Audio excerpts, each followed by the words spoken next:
Hello my fellow dance geeks. Today we are going to be learning my Broadway Jazz warm-up. It's a cardio warm-up. I use this at the start of classes for both my beginner adults Broadway Jazz and my intermediate to advanced adults Broadway Jazz. However, it's also a warm-up that I would use when working with like a musical theatre group. If I was the choreographer and I had to warm them up, I would do this. It's also really good just for fitness. If you want a fitness workout, but not your standard aerobic sort of thing, this is a great one to do. So follow along. I'm going to teach you the basic version and then give you some tips on some extension or advanced, intermediate to advanced level variations on each of the steps. This is based on really common steps used in musical theatre and Broadway. This is really good. You can take each of these steps and put them into a routine and make a routine out of all of them. They're all basic Broadway Jazz musical theatre steps. So let's get moving.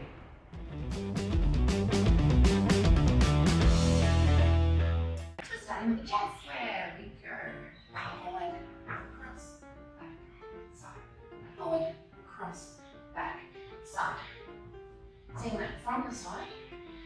We step forward, leading with the toe. Not that. Now, because this is musical theatre Broadway style, distinctly there are some shows where that's absolutely going to be necessary. So think your Oklahomas, maybe some of the guys and stuff, that kind of thing. But when you're doing this in the warm-up, you want to be working into the balls of the feet because that's the natural state of the dancer. He's stepping, leading with the toe and staying in the balls of the feet. So in the warm-up, we want to retrain the pedestrian body to go into the toes. Okay? So we're going forward. Now this crossover is where a lot of people get caught. Okay? So you want to make sure this goes into the toes and the hips and body come forward. Then the other leg, so in this case the left leg, is going to swap. And it's the same theory as walking, where you're just alternating, you're changing weight placement. But because we're crossing that leg over, that's when the body goes and the brain goes, no, you must be doing something different. You're not. Okay? So it's 1, 2, 3, 4. And if you watch this way, you can see I'm not trying to bring that foot back here on the cross. I'm actually just slightly crossing in here, and there's a wide fourth position. From the front, that cross is just to the corner. So think of it as stepping forward, stepping to the corner, stepping back, stepping out. Forward, corner, back, out. So in my warm-up, I do 4 on the right, 4 on the left. Variations on that. We're actually, in order to increase the difficulty of that, it's a box step with a little spring, and you go. You can add arms. I like to keep this quite simple with arms and natural.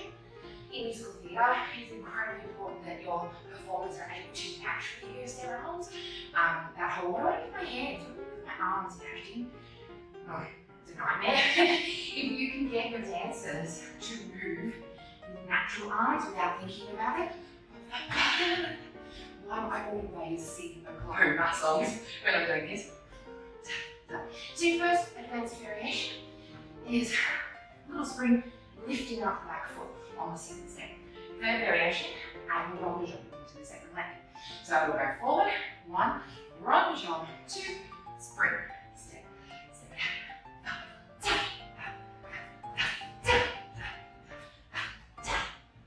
okay? That will then lead straight into slow ball change with a variation. Make it hard. Ball change. Now these are not your standard ball changes, which is that. We'll get to them after. Ball change literally means step on the ball of the foot, then change your line. So it's like a oops, okay?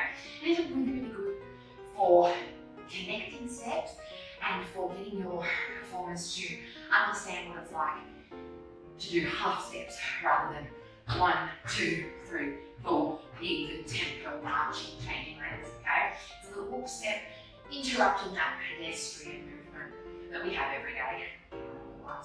So we're going to start with the right foot. Think of it as keeping your supporting leg is your, in this case, is your left leg. Keep that on the spot. That's your change leg. In this case, your right leg is going to be your ball, okay? So we're going ball, change, ball, change together. Then we change. Left foot, ball, change together. So this one is working on those little ball steps and counts.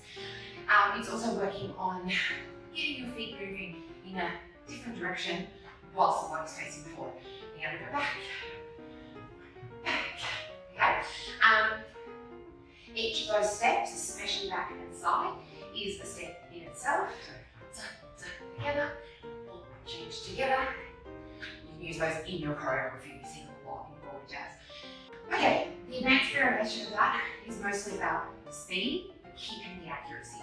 So we go 6, 7, 8, and 1, and 2, and 3, and 1, and 2, and 3, together. It's a very thoroughly woodmilly sort of feel to it. From there we do jazz walks. Jazz walks are going to the side. Now jazz is small, not as bad as, but it's still an Italian and everyone has different names for steps, okay? Jazz walks is basically just stepping to the side. We're going to keep this simple. Step in front, out, in front, out, tap. This is a pointed foot. I say tap so that the dancers really get a chain out of the understanding that they are not transferring weight onto that foot.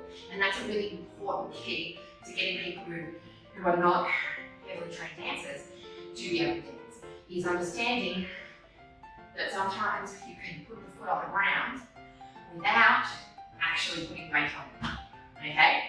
So you can do as many of these as your space allows and as time allows. I like to do 4 counts. 1, 2, 3, 4. 1, 2, 3, 4. 1, 2, 3, 4. 1, 2, 3, 4. The variations on this, add a spring, add a jump, okay? If you're working with adults who are very hesitant, don't say jump, okay? Jump just makes people go, alright? Especially women who have had babies. I feel your ladies, I feel them, okay? So add in a spring. So they're going to start in a beveled position, that's what we call this foot here. Then a spring off the left foot, spring, step, step, point, spring, step, step, point, spring, step, step, point, spring, step, step, point. Okay? So that's the third step in Broadway 1. Take a scone. It's super cold here in Melbourne. It's like 7 degrees Celsius. But, you know, I'm dancing, so. Okay, so the next step is a Charleston step. It's a very basic Charleston. We're going to kick the right foot forward, bring it back to the centre, tap the left foot back, whoops, and fall over. Let's try it again. Kick, bring it together, tap back, together. From the side, the kick forward is done with straight legs, straight supporting leg. So a flip kick or a devil kick. Kick, bring it together. Bend the supporting leg together. Straight supporting leg, bend supporting leg. Straight, bend. Okay? Things you're looking for in this one. Keeping the feet together, accuracy and neatness in your connecting steps make all the difference in dance. Alright? So you want to get your students to really bring that foot straight back in. Kick, together, back, together, kick, back. When we're going back and we're bending that supporting leg, we want to keep the knee over the toe. I'm going to do it on the other leg because so we want to keep this knee over the toe, and you want to get your dancers to stay lengthened through the stomach, lengthened through the front. Okay? When a pedestrian body puts that foot back, they'll tend to just go down this way. Then they'll think about, oh, I've got to look at the audience, and you get this. And it's a bit hunched, and it's not as exciting to watch.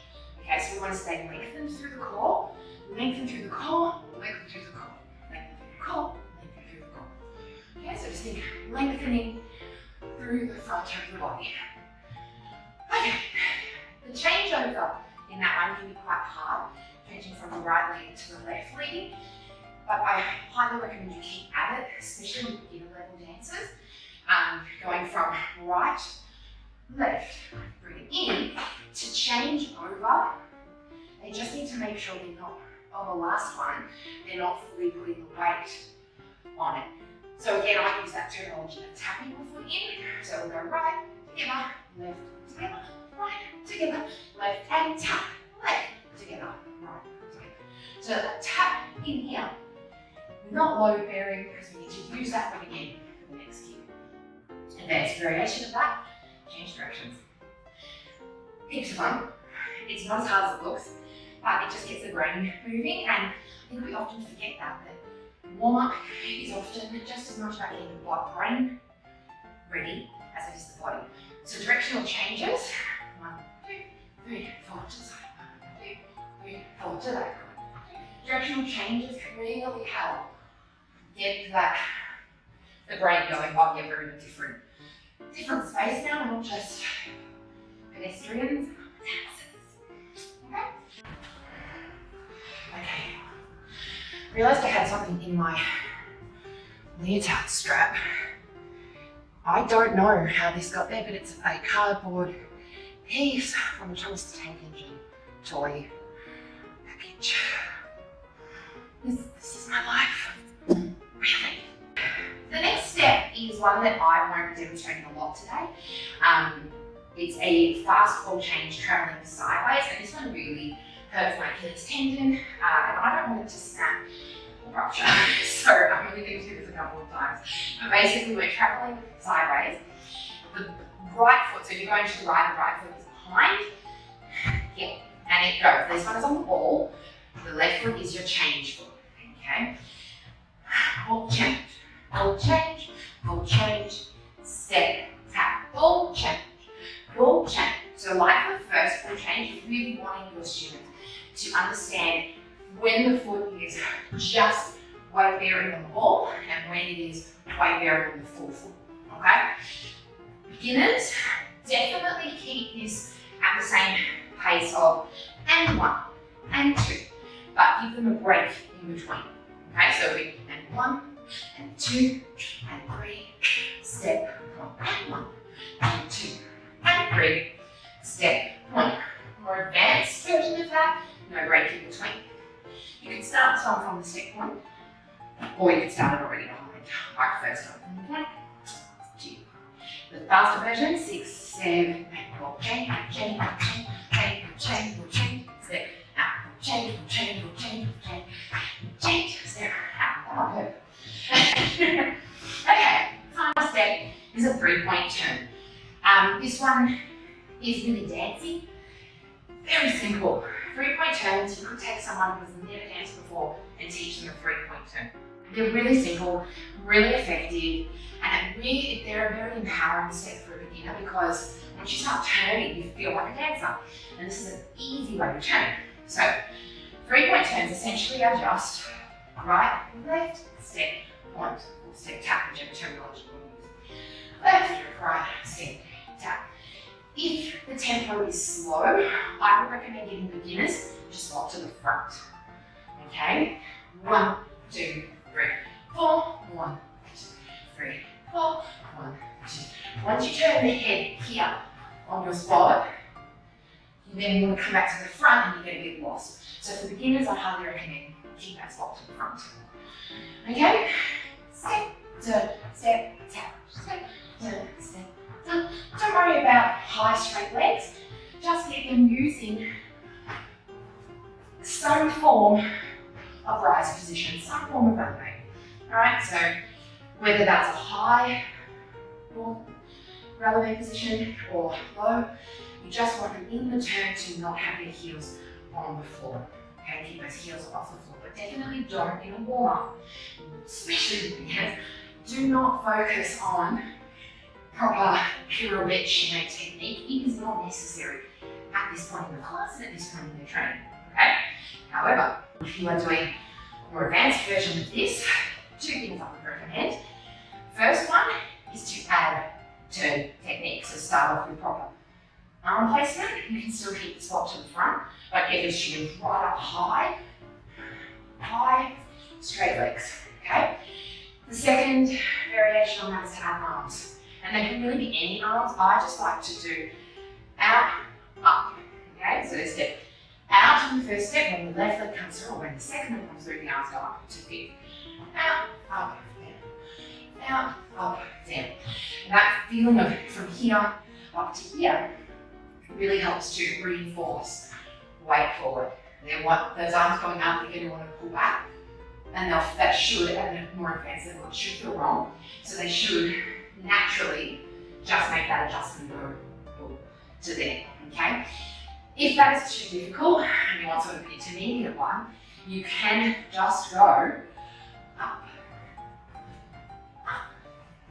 So the arms are going from a jazz third straight up to fifth, down to jazz third. Okay, hands and wrists flexed, flicked, whatever style you need. Start off with our jazz flag, falling right.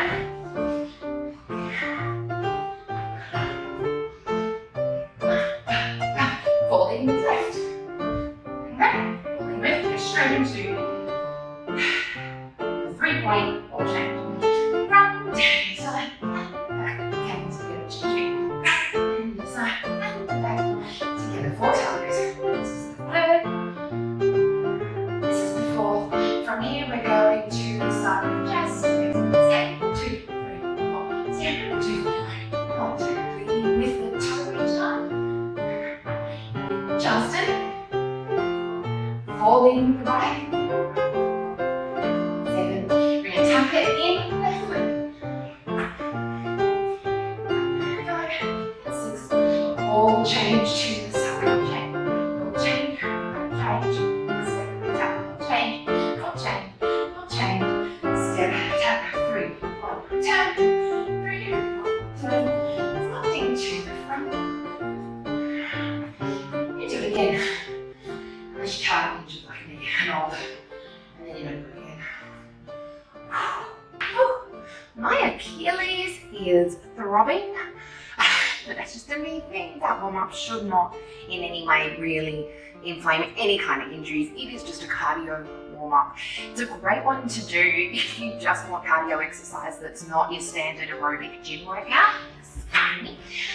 It's also, as I said, it's really, really good for musical theatre, Broadway jazz, those sorts of things. I really like to use that if I'm working with a theatre group, like your local community theatre or high school community theatre, that sort of thing. It's just really good for all levels, and there's lots of variation ability within that workout. It's also structured so that strict technique is not necessary. You can obviously really drill the technique with a more advanced level class, or if you're doing this over time, maybe by about the 4th week, that's where I'm at with some of my classes now, then yes, go into the real details of technique there, but it is supposed to be a come into the class, first thing you do, or come into rehearsals, first thing you do is that warm-up.